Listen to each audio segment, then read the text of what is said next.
Alright. Hello. Oh. Sorry about that. Let me put my phone on silent.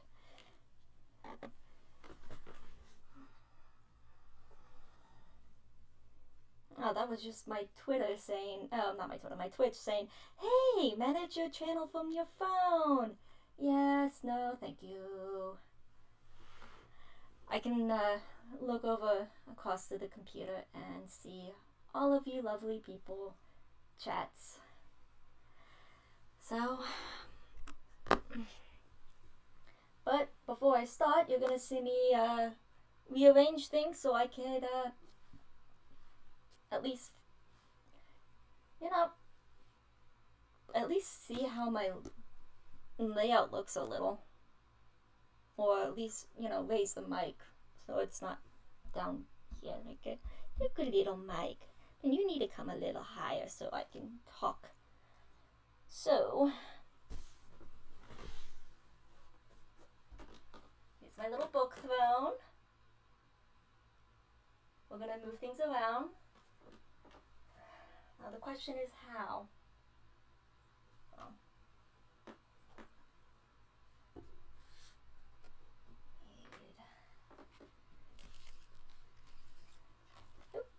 Sorry, Rathalos.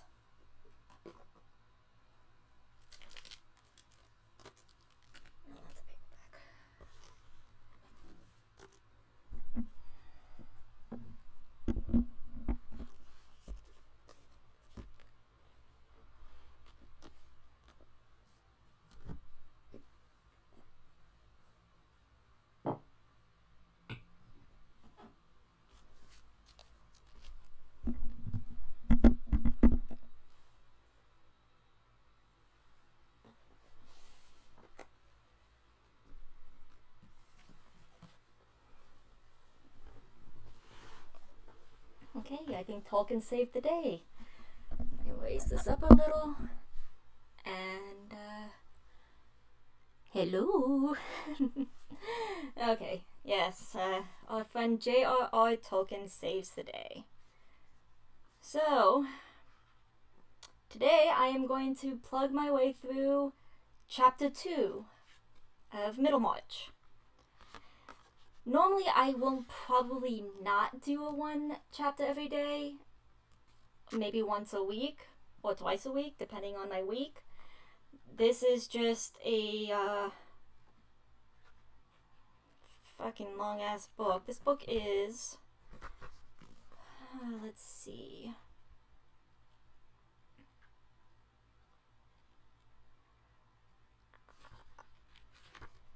794 pages long, at least this copy. And we're only on page 11. Yay! So, maybe I'll do a chapter each day because Miss Brooke is, at least book 1. Book 1 is about 100 pages. So, I don't know. Depending on how long these chapters are, and how long, chapter 2 is, no, chapter 2 is not that long. Although trying to read it might be. But I came prepared today. I have water. Yay. So, hopefully I can get through it a lot faster. I should stop rambling and start reading then. Because you're not here for me rambling, you're here for me reading. And if you just want to skip, well, you'll just have to find... you can probably just scroll. Anyways, I am talking, I am rambling. Get on with it. Chapter 2. I do not and this is in Spanish. Okay. Dime, ¿no ves aquí, caballero, que hace nosotros? Viene sobre un cabello, cab,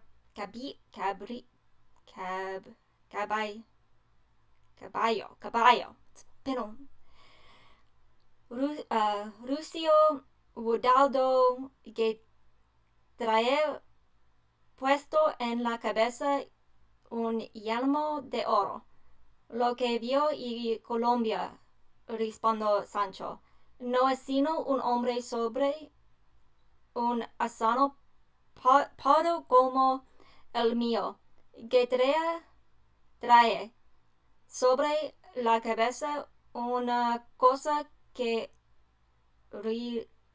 relumbra, pues es el yelmo de Mambrino, dijo Don Quixote. Cervantes. Seest thou not yon cavalier who cometh toward us on a dappled grey steed, weareth a golden helmet? What I see, answered Sancho, is nothing but a man on a grey ass like my own, who carries something shiny on his head. Just so, answered Don Quixote. That resplendent object is the helmet of Mambrino. Sir Humphrey Davy, said Mr. Brooke, over the soup in his easy, smiling way, taking up Sir James Chetham's remark that he was studying Davy's architectural chemistry. Well now, Sir Humphrey Davy. I dined with him years ago at Cartwright's and Wordsworth. I dined with him years ago at Cartwright's, and Wordsworth was there too. The poet Wordsworth, you know. Now there was something singular. I was at Cambridge when Wordsworth was there, and I never met him. And I dined with him 20 years afterwards at Cartwright's. There's an oddity in things now, but Davy was there. He was a poet too. Or as I may say, Wordsworth was a poet one. No, Wordsworth was poet one, and Davy was poet two. That was true in every sense, you know. Dorothea felt a little more uneasy than usual. In the beginning of dinner, the party being small and the room still, these motes from the mass of the magistrate's mind fell too noticeably. She wondered how a man like Mr. Casaubon would support such triviality. His manners, she thought, were very dignified, and the set of his iron-gray hair and his deep eye-sockets made him resemble a portrait of Locke. He had the spare form and the pale complexion which became a student, as different as possible from the blooming Englishman of the red-whiskered type represented by Sir James Chatham. I am reading the architectural chemistry, said this excellent baronet, because I am going to take one of the farms into my very own hands and see if something cannot be done in setting a good pattern of farming among my tenants. Do you approve of that, Miss Brooke? A great mistake, Chatham, interposed Mr. Brooke, going into electrifying your land and that kind of thing, and making a parlor of your cow-house. It won't do. I went into science a great deal myself at one time, but I saw it wouldn't do. It leads to everything you cannot let. It leads to everything. You can let nothing alone. No, see that your tenants don't sell their straw and that kind of thing. And give them draining tiles, you know. But your fancy farming will not do. The most expensive sort of whistle you can buy. You may as well keep a pack of hounds. Surely, said Dorothea, it is better to spend money in finding out how men can make the most of the land which supports them all, than in keeping dogs and horses only to gallop over it. It is not a sin to make yourself poor in performing experiments for the good of all. She spoke with more energy than expected of so young a lady, but Sir James had appealed to her. He was accustomed to do so, and she had often thought that she could urge him to many good actions when he was her brother-in-law. Mr. Casaubon turned his head very markedly on Dorothea while she was speaking, and seemed to observe her newly. Young lady, no, young ladies don't understand political economy, you know, said Mr. Brooks, smiling towards Mr. Casaubon. I remember when we were all reading Adam Smith. There is a book now. I took it in. All the new ideas at one time. Human perfectibility now. But some say history moves in circles, and that may be very well argued. I have argued it myself. And the fact is, human reason may carry you a little too far over the hedge. In fact, it carried me a good way at one time. But I saw it would not do. I pulled up in time. But not too hard. I've always been in favor of a little theory. We must have thought. Else we shall be landed back in the Dark Age. No, I read that wrong. I've always been in favor of a little theory. We must have thought. Else we shall land back in the Dark Ages. But talking of books, there is Southerly's Peninsula's War. I am reading that of a morning. You know Southerly? Southey. No, said Mr. Casaubon, not keeping pace with Mr. Brooks' impetuous reason and thinking of the book only. I have little leisure for such literature just now. I have been using up my eyesight on old characters lately. The fact is, I want a reader for my evenings, but I am fastidious in voices, and I cannot endure listening to an imperfect reader. It is a misfortune, in some senses.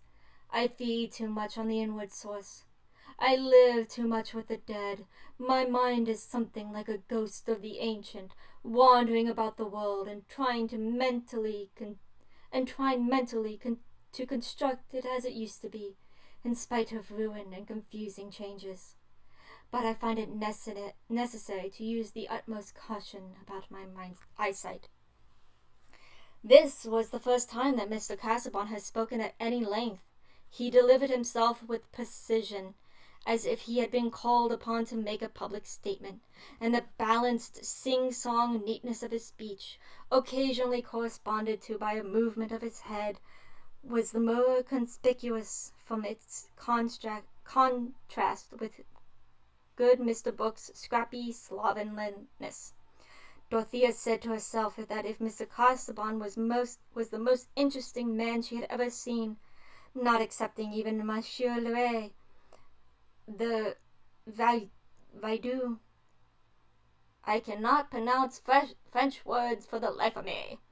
Clergyman who had given conference on the history of the Wilderness to reconstruct the past world, doubtless with a view of the highest purpose of truth.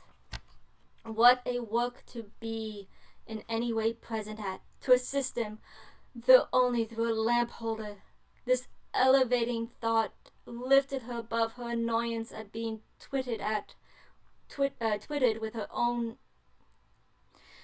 This elevating thought lifted her above her annoyance at being twitted with her ignorance of political economy that never explained science, which was thrust as an extinguisher all over her lights.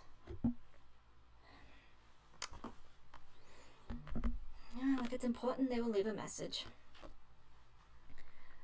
But you are fond of writing, Miss Brooks, Sir James presently took an opportunity of saying. I should have thought you would enter a little into the pleasure of hunting. I wish you would let me send over a chestnut horse for you to try. It has been trained for a lady. I saw you on Saturday cantering over the hill on a nag not worthy of you. My groom shall bring Croydon for you every day if you will only mention the time. Thank you. You are very good. I mean to give up riding. I shall ride no more, said Dorothea, urged into this brusque resolution by a little annoyance that Sir James would be soliciting her attention when she wanted to give it all to Mr. Casaubon. No, that is too hard, said Sir James, in a tone of approach that showed strong interest. Your sister is given to self-mortification, is she not? She continued, turning to Celia, who sat at his right hand. I think she is, said Celia, feeling afraid lest she say something that would not please her sister, and blushing as prettily as possible above her necklace. She likes giving up. If that were true, Celia, my giving up would be self-indulgence, not self-mortification. But there may be good reason for choosing not to do what is very agreeable, said Dorothea. Mr. Brooke was speaking at the same time, but it was evident that Mr. Casaubon was observing Dorothea, and she was aware of it. Exactly, said Sir James. You give up for some high, generous motive. No, indeed, not exactly. I did not say that of myself, answered Dorothea, reddening. Unlike Celia, she rarely blushed, and only from high delight or anger. At this moment she felt angry with the perverse Sir James. Why did he not pay attention to Celia and leave her to listen to Mr. Casaubon?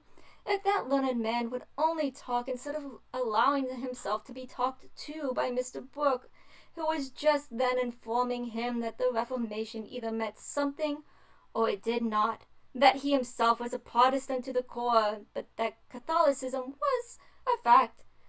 And as to refusing an acre of your grounds for a Romanesque chapel, all men needed a bridle of religion, which, properly speaking, was the dread of a hereafter. I made a great study of theology at one time, said Mr. Brooke, as if to explain the insight just manifested. I know something of all schools. I knew Wilberforce in his best days. Do you know Wilberforce? Mr. Casaubon said no. Well, Wilberforce was perhaps not enough of a thinker, but if I went into Parliament, as I have been asked to, I would sit on the independent branch, as Wilberforce did, and work at philanthropy. Mr. Casaubon bowed and observed that it was a wide field. Yes, said Mr. Brooke with an easy smile, but I have documents. I began a long while ago to collect documents. They want arranging. But when a question has struck me, I have written to somebody and got an answer. I have documents at my back. But now, how do you arrange your documents? In pigeonholes, partly, said Mr. Casaubon, with a rather startled air of effort. Ah, pigeonholes will not do. I have tried pigeonholes, but everything gets mixed in pigeonholes. I never know whether a paper is an A or Z. I wish you would let me sort your papers for you, uncle, said Dorothea. I would letter them all, and then make a list of subjects under each letter. Mr. Casaubon gravely smiled approval, and said to Mr. Brooke, You have an excellent secretary at hand, you perceive. No, said Mr. Brooke, shaking his head. I cannot yet let young ladies meddle with my documents. Young ladies are too flighty. Dorothea felt hurt. Mr. Casaubon would think that her uncle had some special reason for delivering this opinion, whereas the remark lay in his mind as lightly as the broken wing of an insect among all other fragments there, and a chance current had sent it alighting on her. When the two girls were in the drawing-room alone, Celia said, How very ugly Mr. Casaubon is. Celia, he is the most distinguished-looking man I have ever saw. He is remarkably like the portrait of Locke. He has the same deep eye sockets. Had Locke had those two white moles with hair on them? Oh, I dare say, when people of a certain sort of looked at him, said more. Oh, I dare say, when people of a certain sort looked at him, said Dorothea, walking away. Oh, Mr. Casaubon is so sallow. All the better, I suppose. You admire a man with the complexion of Cohon de Lot. Dodo! Exclaimed Celia, looking at her in surprise. I never heard you make such a comparison before. Why should I make it before the occasion came? It is a good comparison. The match is perfect. Miss Brooke was clearly forgetting herself, and Celia thought so. I wonder you show temper, Dorothea. It is so painful in you, Celia, that you will look at a human being as if they were merely animals with a toilet, and never see the great soul in a man's face. Has Mr. Gossipon a great soul? Celia said without a touch of naive malice. Yes, I believe he has, said Dorothea, with a full voice of decision. Everything I see in him corresponds to his pamphlet on biblical cosmology. He talks very little, said Celia. There is no one for him to talk to. Celia thought privately, Dorothea quite despises Sir James Chatham. I believe she will not accept him. Celia felt that this was a pity. She had never been deceived as to the object of the baronet's interest. Sometimes, indeed, she had reflected that Dodo would perhaps not make a husband happy who had not her way of looking at things. And stifled in the depths of her heart was the feeling that her sister was too religious for family comfort. Notions and scruples were like split needles, making one afraid of treading or sitting down or even eating. When Miss Brooke was at the tea-table, Sir James came to sit down by her, not having felt her mode of answering him at all offensive. Why should he? He thought it probable that Miss Brooke liked him, and manners must be very marked indeed before they cease to be interpreted by preconceptions either confident or distrustful. She was thoroughly charming to him, but of course he theorized a little about his attachment. He was made of excellent human dough, and had the rare merit of knowing that his talents, even if let loose, would not set the smallest stream in the country on fire. Hence he liked the prospect of a wife to whom he could say, "What shall we do about this or that?" who could help her husband out with reasons, and would have the property qualifications for doing so. As to the excessive religiousness alleged against Miss Brooke, he had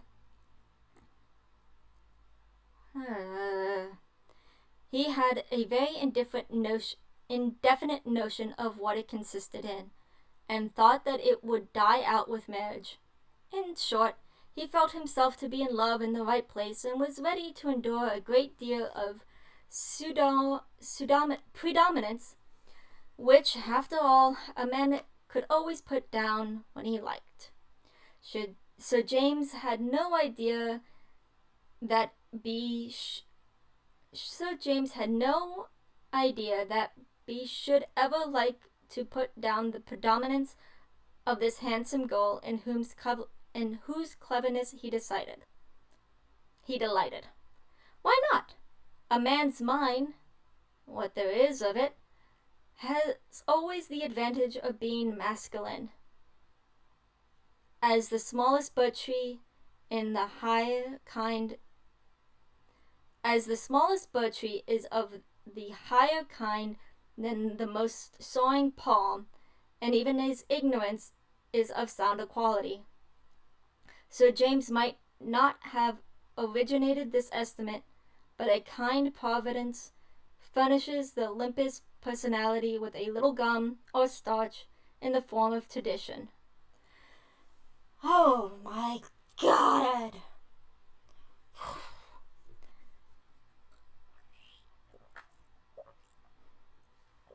Let me hope that you rescind that resolution about the horse, Miss Brooke, said the persevering admirer. I assure you, riding is the most healthy of exercises. I am aware of it, said Dorothea coldly. I think it would do Celia good, if she would take to it. But you are such a perfect horsewoman. Excuse me, I have had little practice, and I should be easily thrown. Then that is the reason for more practice. Every lady ought to be a perfect horsewoman, that she may accompany her husband. You see how widely we differ, Sir James. I have made up my mind that I ought not to be a perfect horsewoman, and so I should never correspond to your pattern of a lady. Dorothea looked straight before her, and spoke with cold brusquerie, very much with the air of a handsome boy, in amusing contrast with the solicitous and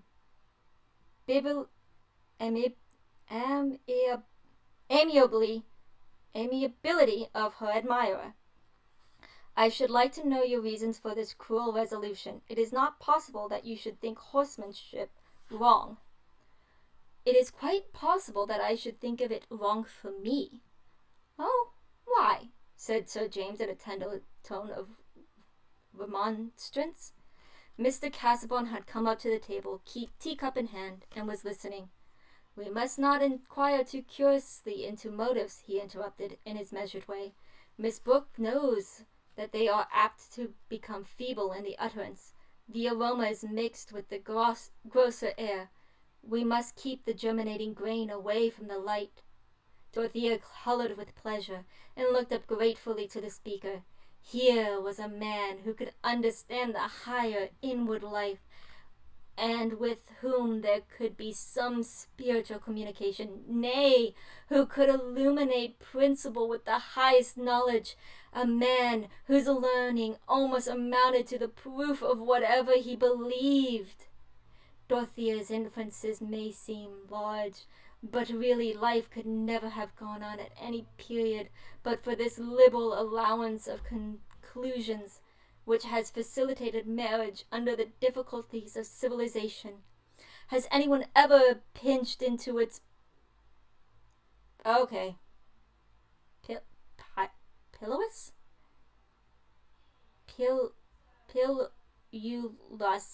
I guess it is pillows. Smallest, the cobweb of pre-matrimonial acquiescence-ship. Oh, I am so glad this chapter is almost over. Certainly, said good Sir James. Miss Brooke shall not be urged to tell reasons she would not rather be silent upon. I am sure her reasons would do her honor. He was not in the least jealous of the interest with which Dorothea had looked upon Mr. Casaubon. It never occurred to him that a girl to whom he was meditating an offer of marriage could care for a dried-up bookworm towards 50, except, indeed, in a religious sort of way, as for a clergyman of some distinction. However, since Miss Brooke has become engaged in a conversation with Mr. Casaubon about the Vaudois clergy, Sir James partook himself to Celia, and talked to her about her sister, spoke of a house in town, and asked whether Miss Brooke disliked in London. Away from her sister, Celia talked quite easily, and Sir James said to himself that the second Miss Brooke was certainly very agreeable as well, as pretty, though not, as some people pretended, more clever and sensible than the elder sister. He felt that he had chosen the one who was in all respects the superior, and a man naturally likes to look forward to having the best. He would be the very marworm of a bachelor who pretends not to expect it.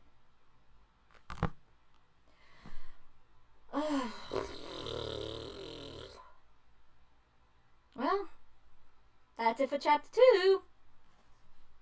Thanks for watching. Yeah.